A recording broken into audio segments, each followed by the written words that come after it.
سلامونه دي په ګرده داستانه او خوږدران د عزتمنو پښتنو هله د ګرده بروغ جوړه د ساعت بجامو کې زه علیزه یم سره د منګوټي نه راغلی یم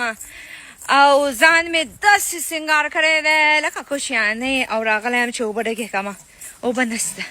اوبه نسته په بسته انګلینډ کې اوبه نسته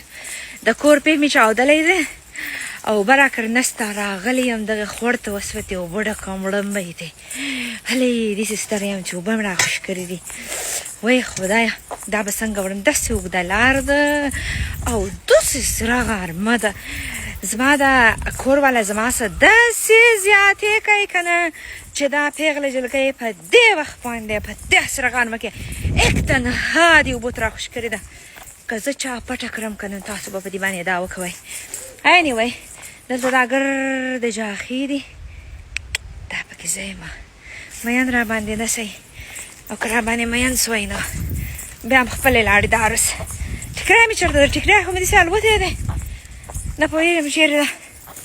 هاي دې ته وایي ښه څه دا کیسې دي تاسو خو په ما باندې رشخند وایئ ویډیو داسې درجګه کړمه او ویډیو ته مې داسې اړه ګورئ هم ویډیو درجګه کړمه او دې ته نه ګورئ چې په دې ویډیو کې به ما څومره ځان ستړی کړی یې چې ما تاسو ته ویډیو جوړ کوه څومره خوارې غواړې او ګورئ دا خلک په دې بایکونو ځي او زه سره د منګوټي روان یم پیاده دا وګورئ که نه زما دا درانده قدمونه دا ویه دی سخته راښکلی سم په دې جاخو کې ټیکری مې مه رانیسوه د ظالم زو جاخې دي پکې زه یم پکې داسې ګډه وډه را روان یم داسې ګډه وډه خلک راته ګوري چې دا څه پتنګ دی هاي هی دغسې کوي دا شیان څه کوي شیانو تاسو خو په دې پسې سترګې راوځي ګرده وطنونه هم پسې پرېښي دي موږ خوارو ته خو څوک ګوري نه وایي وطنۍ دي شپه ورځ موږ په کور کې شکېنئ اولادونه زېږوئ او بیا دې ګرده ورځ په هغو پسې ګرځي زه به هم ستاسو خوښې شمه ولاک رانه وګرځئ چې وطنۍ غواړئ په وطنۍ کې به راځم او چې ډسکو غواړئ نو په داسې فیشن کې به راځم ولا چې په خپله به مړه سئ هلئ څوک را روان دی ګورئ دا حل ده زما په ویډیو کې ښایسته های راته هم وکړئ دا حل ده وروره ګله کیسې دي شنو باغونو ته روان یم دا خوړ بهیږي او داسې غټ میان دي پکې لکه جمعه ګل د جمعه ګل رقم ته میان پکې ګرځي بس په دا ټول بیا جمعه ګل د ښکنځل کوي چې جمعه ګل یاد کړي د موږ یاد کړي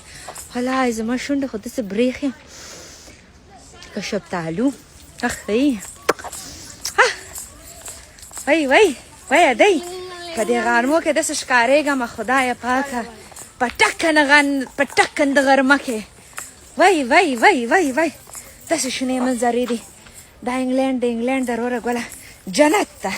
په ژوندانه راته خدای جنت راکړی دی الله مې دروزي کړي ډېر ستړې شومه که په ویډیو مې لایک رانغلو که نه تاسو کې زه وخېږم د ټیک ټاک زه ډیلیټ کړم او تاسو بیا په علیزه پسې ګرځئ بس واده کومه خبره خلاصوم نوره هغه هم د یو زوړ سړي سره چې تاسو ګورئ په خپله ځوانۍ ژړا درځي غوسه یم غار یم ډېره دا وګورئ چې زه داسې یک تنها ګرځم یوازې په دې شنو باغونه کې جانان نسته ولې جانان زه وایي دې ګرمۍ داسې ده هلا دا خو د انګلینډ ماښام داسې شو داسې کیسه ده هغه شین ده او دا خو بلکل ساتي شو اور وانلي دا وګورئ داسې شنه درستونه دي واه خدای جنت ته جنت اوی قربان دې سمه وای څومره را باندې مین یې وم کته که نه ورځې دې شین ځای ته سمه که نه دا لږ داسې ده لکه په افغانستان کې چې روانه یم صبر وکړه چې انګلینډ ته واوړم داسې دی څنګ ته وای